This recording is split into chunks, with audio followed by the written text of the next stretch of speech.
क्या आपने कभी सोचा है कि कुछ लोग 70-80 बल्कि इससे भी ज़्यादा उम्र में मजबूत, एक्टिव और अपने रोज़मर्रा के काम खुद करने के काबिल क्यों रहते हैं, जबकि कुछ दूसरे लोग उम्र बढ़ने के साथ साथ बहुत तेज़ी से मुसलसल बैलेंस और तवानाई खोना शुरू कर देते हैं।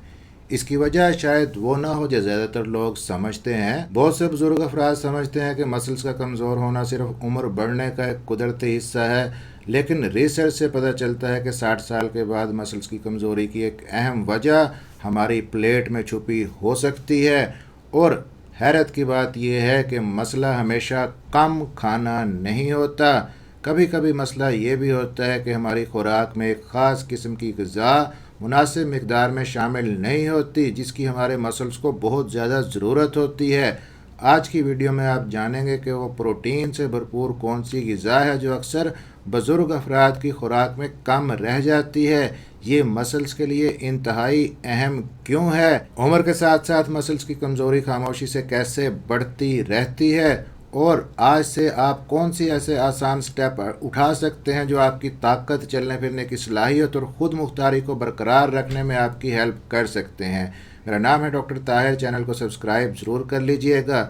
मुमकिन है इस दौरान आपको अपने अंदर या अपने किसी प्यारे के अंदर कुछ इस किस्म की अलामात नज़र आएँ जो हम आज डिस्कस कर रहे हैं, और आगे जो बात मैं आपको बताने वाला हूँ वो शायद आपको हैरान कर देगी। दोस्तों, जैसे जैसे हमारी उम्र बढ़ती है हमारे मसल्स प्रोटीन के लिए पहले जैसे हसास नहीं रहते। साइंस की ज़ुबान में इसे हम एनाबॉलिक रेजिस्टेंस कहते हैं। आसान अल्फाज में अगर समझे तो उम्र बढ़ने के साथ साथ मसल्स को बनाना और बरकरार रखना जवानी के मुकाबले में कुछ ज़्यादा मुश्किल हो जाता है।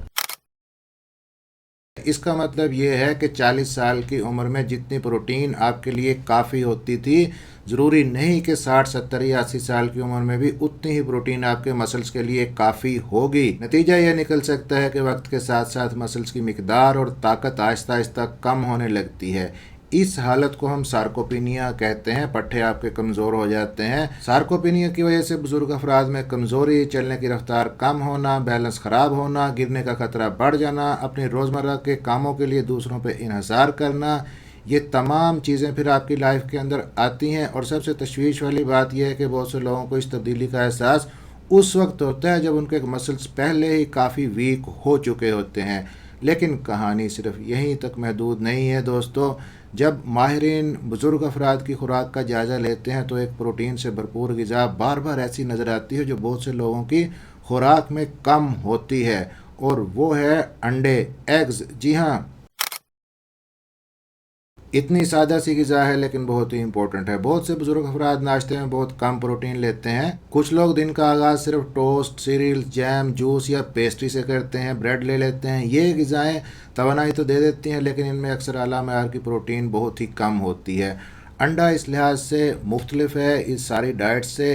एक बड़े अंडे में तकरीबन 6 ग्राम आला मयारी प्रोटीन आपको मिलती है। इसके साथ साथ इसके अंदर विटामिन B12, कोलिन, सेलेनियम और कई अहम न्यूट्रिएंट्स होते हैं जो बुढ़ापे के अंदर आपकी सेहत के लिए फ़ायदेमंद हैं। लेकिन अंडे की एक ख़ास बात इसकी प्रोटीन का मायार है, स्टैंडर्ड है। अंडे में वो तमाम ज़रूरी अमाइनो एसिड मौजूद होते हैं जिनकी हमारे जिस्म को ज़रूरत होती है, और इन्हीं में से एक अमाइनो एसिड ख़ास तवज्जो है माहिरीन की उसके ऊपर। उसका नाम है ल्यूसीन। ल्यूसीन एक ऐसा स्विच है जो मसल्स प्रोटीन सिंथेसिस को फ़ाल करता है आपकी बॉडी के अंदर, यानी वो अमल जिसके ज़रिए हमारा जिस्म हमारे पट्ठों की टिश्यू की मुरम्मत और तामीर करता है। बहुत से बुजुर्ग लोग दिन भर में ल्यूसीन से भरपूर प्रोटीन मुनासिब मिकदार में ले ही नहीं पाते। इसके नतीजे में मसल्स को वो ज़रूरी सिग्नल नहीं मिल पाते जो उन्हें मजबूत रखने में मदद करते हैं। और यहाँ बहुत से लोग एक अहम गलती भी करते हैं। वो सिर्फ ये देखते हैं कि पूरे दिन में उन्होंने कितनी प्रोटीन खाई है, लेकिन ये नहीं देखते कि प्रोटीन दिन के मुख्तलिफ औकात में किस तरह तकसीम की है उन्होंने अपनी डाइट के साथ। तहकीक से ये पता चलता है कि दिन भर में प्रोटीन को मुनासिब तरीके से तकसीम करके खाना ज़्यादा फ़ायदेमंद है, ना कि ऐसे कि सारी प्रोटीन आप सुबह में नाश्ते के साथ खा लें या सारी प्रोटीन आप एक ही दफ़ा रात के खाने के साथ खा लें। 3 डिवाइडेड खानों के अंदर अपनी प्रोटीन को डिवाइड करके खाएं। आपके मसल्स को बेहतरीन सपोर्ट, ग़िज़ाइयत और हेल्प मिलेगी। इसलिए नाश्ते में अंडे जैसी प्रोटीन से भरपूर ग़िज़ा शामिल करना इस कमी को पूरा करने में आपकी हेल्प करता है। ابلا ہوا انڈا استعمال کریں، اگر نہیں کر سکتے تو آپ اس کا آملیٹ بنا کے بھی یوز کر سکتے ہیں، لیکن بہت زیادہ پکانے سے اس کے نیوٹرینٹس ضائع ہو جاتے ہیں، تو اس لیے اس چیز کو ذہن کے اندر رکھیے گا۔ لیکن ذرا رکیے، ابھی فوراً کچن کی طرف بھاگ کے انڈے کھانے سے پہلے ایک بات سمجھنا ضروری ہے۔ انڈے یقیناً ایک بہترین چوائس ہیں، لیکن مسلز کی صحت کا حل صرف انڈے میں نہیں ہے۔ پٹھوں کی صحت کا ریلیشن آپ کی مجموعی پروٹین کی مقدار، آپ کی جسمانی ایکٹیویٹی اور بعض طبی بیماریوں سے بھی ہے۔ اس کے باوجود انڈے بہت سے بزرگ افراد کے لیے اپنی خوراک کو بہتر بنانے کے لیے اہم ہے۔ ریسرچ میں ایک اور دلچسپ بات بھی سامنے آئی ہے کہ ہر قسم کی پروٹین مسلز کی صحت پر بالکل ایک جیسا اثر نہیں ڈالتی۔ انڈے، مچھلی، دودھ سے بنی ہوئی غذائیں، چکن اور کم چکنائی والا گوشت، ان کے اندر عام طور پہ جو اسینشل امینو ایسڈز ہیں وہ ضروری مقدار میں موجود ہوتے ہیں۔ اس وجہ سے یہ پروٹین مسلز کو برقرار رکھنے کے لیے اہم رول پلے کرتی ہیں، لیکن اس کا یہ مطلب نہیں کہ پلانٹ پروٹین اچھی نہیں ہوتی۔ پودوں سے حاصل ہونے والی غذائیں بھی صحت مند ہیں، آپ کی خوراک کا حصہ آپ بنا سکتے ہیں۔ مثلاً پھلیاں لے لیں، دالیں، سویا سے بنی ہوئی چیزیں، اخروٹ، نٹ، بیج، یہ بھی اہم ہیں۔ البتہ بعض پلانٹ پروٹین میں کچھ ضروری امینو ایسڈ کم ہوتے ہیں، تو بہتر طریقہ یہ ہے کہ اینیمل اور پلانٹ بیسڈ پروٹین دونوں کو ملا کے اپنی ڈائٹ کو ایک بیلنس طریقے سے آپ اپنے لائف سٹائل کے اندر شامل کریں۔ اصل مقصد مستقل مزاجی ہے۔ مسلز کی کمزوری صرف آپ کی جسمانی طاقت کو متاثر نہیں کرتی، یہ صحت مند عمر بڑھنے کے تقریباً ہر حصے پہ اثر ڈالتی ہے۔ آپ کے جو مسلز ہیں بلڈ شوگر کو بھی کنٹرول رکھنے میں آپ کی ہیلپ کرتے ہیں، وہ آپ کا بیلنس برقرار رکھنے میں بھی آپ کی ہیلپ کرتے ہیں، وہ جوڑوں کو سہارا دیتے ہیں اور چلنے کے پروسیس کے دوران آپ کو سٹیبلائز کرتے ہیں، جسم کے میٹابولزم کو سپورٹ کرتے ہیں اور روزمرہ کے بہت سے کام آپ کے لیے آسان بناتے ہیں۔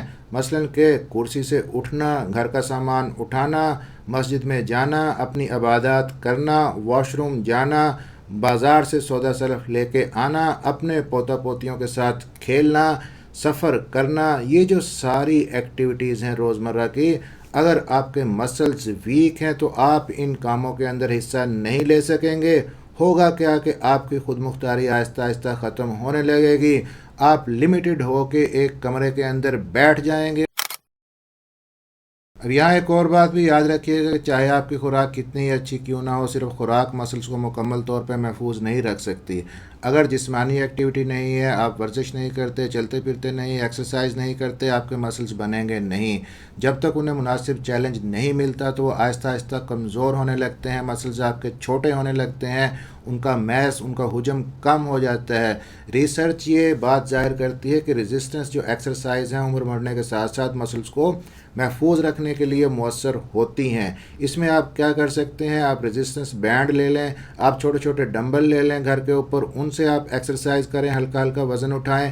آپ اپنے جسم کے وزن سے بھی ورزش کر سکتے ہیں، اپنی ٹانگیں اٹھائیں، کرسی کے اوپر بیٹھ کے ورزش کریں، یہ ساری چیزیں آپ کو ہیلپ کریں گی۔ اب ذرا غور سے سنیے گا کہ کچھ علامات ایسی بھی ہیں جو اس بات کی طرف اشارہ کر سکتی ہیں کہ مسلز کی کمزوری پہلے ہی شروع ہو چکی ہے۔ اگر آپ کو لگتا ہے کہ آپ کو سیڑھیاں چڑھنے میں پہلے سے زیادہ دشواری محسوس ہوتی ہے تو آپ نے فوراً توجہ دینی ہے۔ اگر کرسی سے اٹھنے کے لیے زیادہ زور لگانا پڑتا ہے تو اسے بھی نظر انداز نہیں کرنا۔ اگر آپ پہلے کے مقابلے میں آہستہ آہستہ چلنے لگے ہیں، اگر چیزیں اٹھاتے ہوئے پہلے سے زیادہ کمزوری آپ کو محسوس ہوتی ہے، اگر آپ کوشش بھی نہیں کر رہے اور آپ کا وزن کم ہو رہا ہے، تو ان علامات کو معمولی سمجھ کے نظر انداز نہ کریں۔ دوستو، ہمیشہ سارا کچھ بڑھاپے کی وجہ سے نہیں ہوتا، کچھ اندرونی طبی مسائل بھی ایسے ہو سکتے ہیں جن کی وجہ سے یہ علامات آ رہی ہوں۔ مثلاً ہارمون سے متعلق مسائل ہو سکتے ہیں، جسم میں مسلسل سوزش ہو، ہاضمے کے مسائل ہوں، بھوک میں کمی ہو، غذائی اجزاء کی کمی ہے، یہ چیزیں بھی پٹھوں پہ اثر ڈالتی ہیں۔ کچھ دوائیاں ہیں جو آپ کی بھوک کو اور غذائی اجزاء کو کم کر دیتی ہیں، اس سے بھی پٹھوں پہ برا اثر پڑتا ہے۔ اگر آپ کی طاقت یا چلنے پھرنے کی صلاحیت میں تیزی سے تبدیلی آ رہی ہے یا بغیر کسی وجہ کے وزن کم ہو رہا ہے تو اپنے ڈاکٹر سے بات ضرور کیجیے۔ اب یہاں پہ کچھ لوگ یہ بھی پوچھتے ہیں کہ پروٹین سپلیمنٹس یا پروٹین پاؤڈرز وہ کیا لے سکتے ہیں؟ تو کچھ لوگوں کے لیے وہ فائدہ مند ہو سکتے ہیں، خاص طور پہ ان افراد کے لیے جنہیں عام کھانے کے ذریعے اپنی ضرورت کے مطابق پروٹین لینا ان کے لیے مشکل ہوتی ہے، یا جو کسی بیماری یا سرجری کے بعد صحت یابی کی کوشش کر رہے ہیں تو ان کو پروٹین پاؤڈر سپلیمنٹ وہ لے سکتے ہیں، لیکن کوشش کریں کہ اس کو غذا کا الٹرنیٹ نہ سمجھیں۔ جتنی ڈائٹ سے پوری ہو سکے پروٹین اپنی ڈائٹ سے پوری کرنے کی کوشش کریں۔ तो दोस्तों, उम्र बढ़ने के साथ साथ होने वाली पट्टों की कमज़ोरी को आप मुनासिब प्रोटीन को अपनी डाइट के अंदर शामिल करके सपोर्ट कर सकते हैं।